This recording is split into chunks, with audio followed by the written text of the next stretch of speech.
Rated T for teen.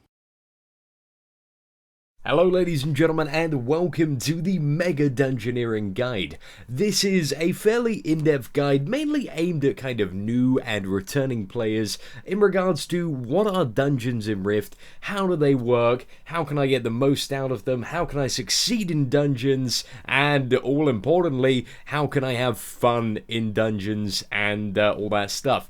Basically, there's going to be a lot about dungeons. So to people outside of the world of MMORPGs, dungeons are a dark place where people get tortured, but inside the world of Rift, dungeons are a really fun place. You get to go into this kind of like 5-man adventure, so it's you and 4 of your buddies, or it could be 4 random people that you've never met before. You're kind of all banded together with the same cause, and that's to defeat absolutely everything you come against. So you usually fight like a slew of trash mobs, or kind of like, what do we call them, non-boss encounters. You can't call them trash because, hey, somebody worked hard to make those mobs, so you don't want to call their work trash, you know? Gotta appreciate that. And then you get to these bosses, and you fight the bosses. You can get all sorts of amazing loot and items. One of the questions that the new players might have is, how do I get involved in dungeons, and at what level can I get involved? So the shortcut to bring up the looking for group tool is I, or alternatively you can go to the left hand corner, activities, and then whip up the looking for group tool via there. I just closed it then, but it's open again. So there are a couple of things in this looking for group tool I'm going to quickly explain. So there are available roles. Obviously there are 4 roles in a dungeon. So there's tank, healer, damage, and support. There's usually 1 of each, apart from there are 2 damage. So 1 tank, 1 healer, 2 damage, and 1 support. And that's kind of how the dungeon finder kind of groups people together. Often the support role is rarely used as a support role. It's usually used as a 5th damage role, just due to the fact that most healing specs don't actually need that level of support in a dungeon at the moment. So you'll only find that kind of when new content comes out, and dungeons are a bit harder, and the healer, you know, might be struggling on some bosses. But if you are queuing for support, it's always nice and courteous if, like, you do tick that box and you're queuing, that you do have a support spec and can help support if the healer is having trouble. So for anybody wondering what all these different specs are, tanking is basically to protect your allies. So you charge head in first, make sure everything's hitting you, just be, you know, general kind of front leader, and you're kind of expected to be kind of setting the pace of the dungeon. So you're, you know, pulling, maybe explaining tactics. I always think of tanks as kind of the leader of the group, but you also need a tank spec to go with that. Healing is healing people up, just making sure everybody's alive. A lot of responsibility with a healer. You've always got to be on the ball, making sure that, you know, people are topped off and they're not going to die to damage, cleansing debuffs, and all sorts of exciting stuff. Damage, you got to be dishing out those big numbers and just killing stuff as fast as possible. And support, you know, it's again a bit of a flexibility between helping out on damage and maybe a bit of healing if needed. So for anybody that, you know, wants to find out more about damage and healing specs, if you just basically open your soul tree by pressing N, you can go to presets, and they have got a ton of inbuilt specs in the game that you can try out. It's really, really easy. All you do is basically you reset your souls, pick a spec, hit select, and every spec has, you know, a bit of a guide and a write-up with them. Some specs are better than others. Most of the ones that are going to be like really good do have some sort of forum guide associated with them. Just, you know, that's where basically one of the pro players has written a little bit on how you play the spec and how you can get better at it and stuff, so that's always pretty cool. Once you've decided what your role is and what you want to do, the next thing to do is actually select the dungeon that you want. So for most people, most beginners, the only thing you're going to see on this interface is a random normal dungeon. So this is basically just going to put you in a completely random dungeon within your level range, unless you click Q as mentor. So basically what mentoring does is it allows you to be mentored down. So for example, my level at the moment is 65. So if I went into a level like 15 dungeon, I would just instantly kill anything. But using the mentoring tool, I can mentor down to level 15, and then, you know, the level 15 dungeon would be at my equivalent difficulty. and I'd get equivalent XP to as if I was killing level 65 mobs-ish if I, went and did that level 15 dungeon. So that's also another fun feature that Rift has. Once you kind of slightly out-level dungeons, you can just click on this Q as mentor, and that will mentor you down to the equivalent difficulty of that dungeon. So you can click on random normal, and doing a random dungeon gets you bonus XP and also money. If, however, there is a certain dungeon you really, really want to do, all you have to do is search for that dungeon by clicking, this little arrow in the bottom that says specific dungeon. And then you can go through the log of dungeons, once you surpass the level that you can queue for them. And as you can see, they've all got level ranges here, and then you just kind of, tick them. If there's a few you want to do or are looking for, you just, select them, hit join. It'll hit, say join looking for group for dungeons. And yeah, that's pretty much it. You'll have to wait a bit. Depending on what role you are, really depends on the wait. Usually if you're tank, healer, tank or healer, you'll have a very, very fast queue. If you're damage and support, the queue will be a bit longer. So usually, if you're logging on just to kind of level up and have a bit of fun, the first thing you want to do is, if you want to do a dungeon later, maybe just get in the queue as damage or support and just see when it pops up. It's always nice to kind of just get away from questing or what's going on in the open world and just kind of experience the dungeons, because they are a lot of fun. The next thing you're probably wondering are, what are the rewards associated with dungeons? Now, that really, really does vary from dungeon to dungeon. In the lead up to most of the Storm Legion content, so from 1 to 50, there are usually about 2 quests in every dungeon that will give you, that are kind of passively completed as you progress through the dungeon. So they may involve stuff like kill these bosses that are already in the dungeon, or click this shrine, which is just after some of the bosses.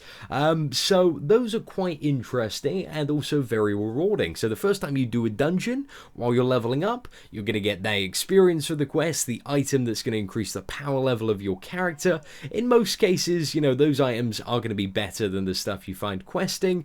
And also you're going to get the experience for completing the dungeon, the experience if you're doing a random dungeon from the random daily bonus charge, and also just loot from bosses. And one of the really, really cool things about Rift and the way that kind of items work is that once you have collected an item, so say I get some sort of awesome helm drop, at any point during the game, I can completely swap out my wardrobe using the in-game wardrobe feature just to kind of wear that item. So say I went Realm of the Fae, got this awesome boggling hat that I'm wearing at the moment, and say, for example, I want to wear that, I can wear that, and that that is purely visual. It won't change my already awesome rating helm at the moment. It's just completely visual. So you can collect costume pieces, which you can kind of swap out and mix up. I understand, that's a fairly cosmetic reward, but it's still something that's really, really cool in the game.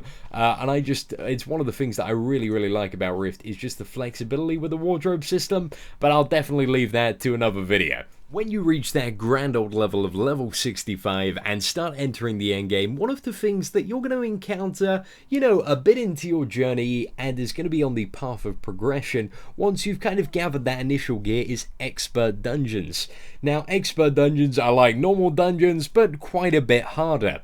And in return for kind of defeating the challenge that is expert dungeons, there's going to be a lot better gear in those dungeons, and also they're going to reward you with a variety of tokens. So as you can see, if you do a random Nightmare Tide expert, which are the current level 65 ones, you're going to get some expert tier marks, some raid 1 tier marks, and some raid 2 tier marks, and these can be used kind of to buy very, very powerful items. Now, the amount of marks that you get from doing one dungeon isn't like an overwhelmingly amazing amount, but they're kind of like the little added bonus. They're the icing on the cake, because as you're doing the dungeons at endgame, the expert ones, you're gonna get like loads of blue items, a lot of epic items as well dropping, so that's gonna help you, basically get geared up and ready for raiding. The next thing we're going to be talking about is general dungeon strategies. So going into a dungeon or a place completely blind, how are you going to make sure or help your group to be a success? Now, the first obvious thing that kind of needs to be said is moving out of the fire or bad stuff. So there's always a lot of bad stuff. As you can see by this gleaming example here, there is bad stuff. I'm getting hit by it, but you know, I'm moving out of it eventually. Not standing in it, not soaking it up. So there's going to be a lot of like booby traps in some dungeons, you know, as you can see in this one, Caduceus Rise, there's spikes coming out the floor, there's fire on the walls and all that kind of stuff. So yeah, moving out of bad stuff is good. 99% of times when you see a fire, it's going to do damage to you and not engulf you and make you a phoenix that does 100% more damage. So fire, you got to avoid it. The next thing we're going to talk about is interrupting. Now this is very common amongst caster mobs and healer type mobs, and basically what they're going to do is they're going to channel this kind of light blue magical bar, and if they reach the end of that, so if the bar fills up, then that's going to cast whatever spell they're casting.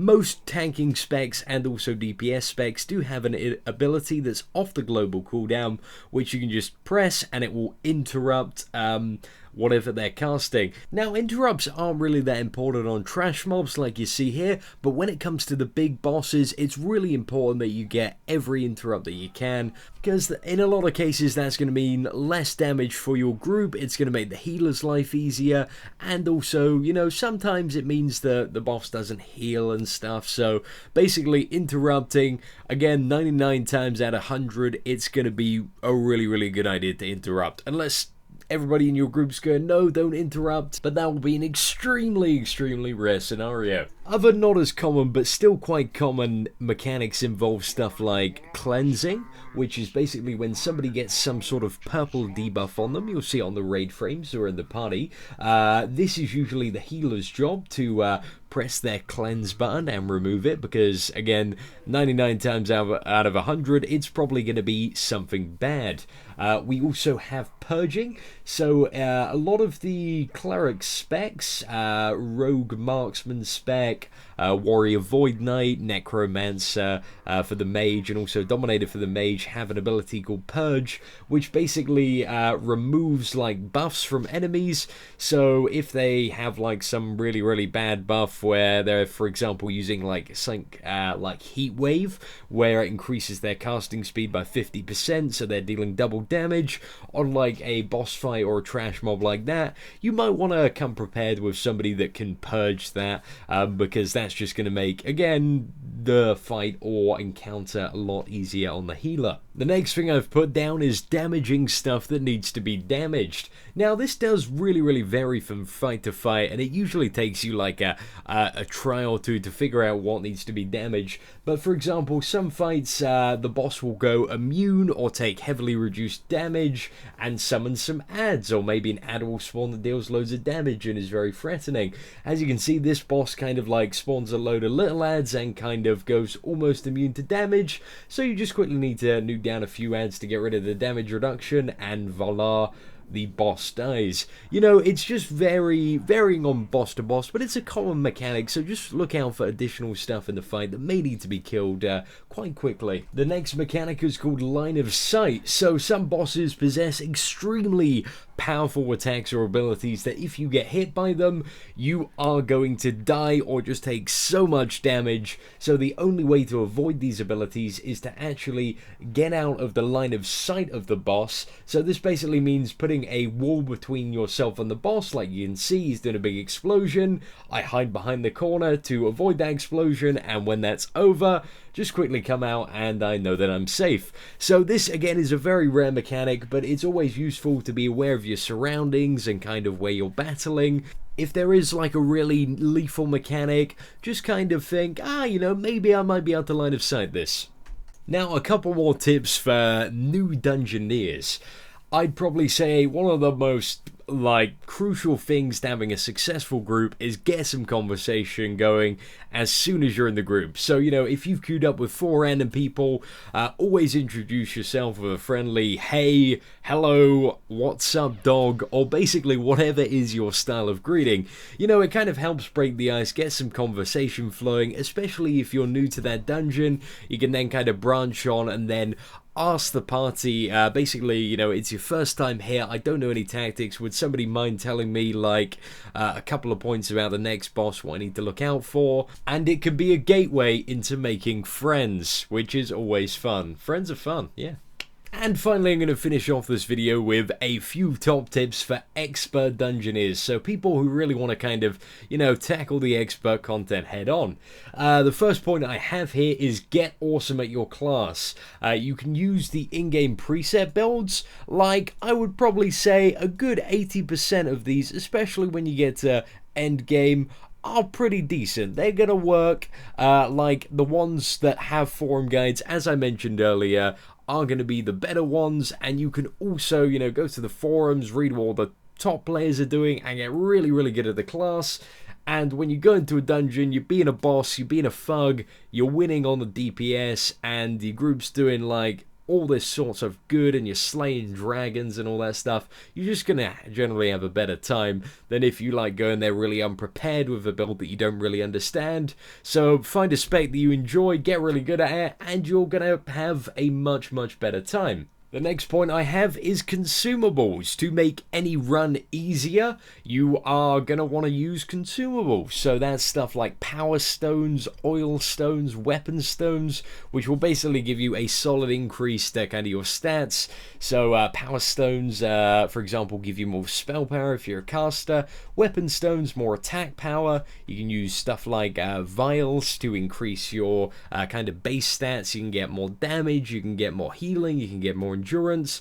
Basically, just have a look on the auction house, what's available. You can craft them for, you know, a fairly decent price, and especially if you're just stepping into expert dungeons and you want to pull that bit more weight, definitely have a look into some of the endgame consumables available, as they're going to be a big help to you. My next top tip would be to find a guild that is at that level of running and kind of progressing, but also kind of getting quite good at dungeons, so you can play with players on a similar level who are kind of learning dungeons, they want to get better, and that allows you to basically work together as a common goal. You want to get the dungeons on down, you want to get them on farm, you all want to get loot and help each other so that you can gear up for the next step, which are raids. And it's just going to be beneficial overall, because you can like make friends, you can get like your buddies geared up who are going to help you in the raids.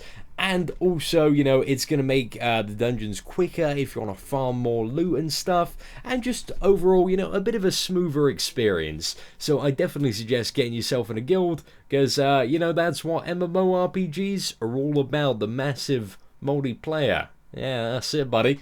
And the final thing I want to talk about, of course, is maximizing your rewards. So how do you get the most out of dungeons?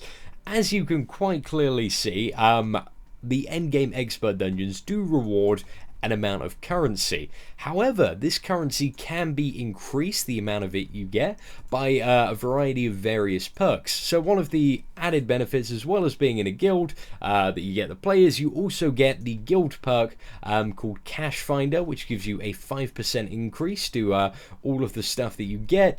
If you've got stuff like a patron pass going on at the moment, you'll get a total of 55% increased currency, apart from the best in slot marks, which you can't get an increase on with the patron perks or any of the store vials.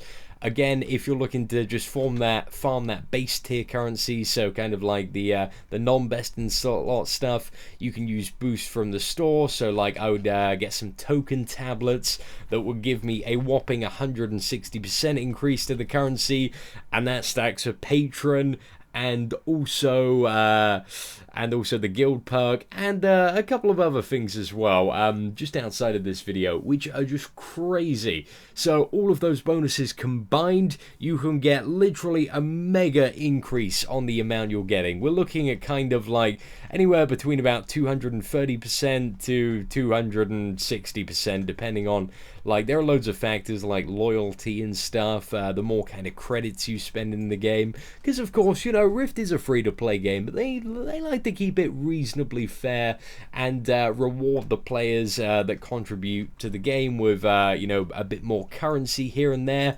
But then again, you know, you can't really get decent bonuses on the best in slot, which makes me happy. You know, it's a very good system. It's a very fair system, I believe. I haven't seen anything else that kind of like rivals with its fairness. It's good. You can spend some money if you want to increase it. you gain in expert dungeons. If you don't want to do that, that is totally cool. There are plenty of other ways to cap your marks a week if you don't want to buy for that, because as you can see, the amount of marks you can earn per week is capped at a certain number. So ladies and gentlemen, that is my mega guide to dungeoneering. Now, all of this information can seem extremely overwhelming at first, especially to a new player.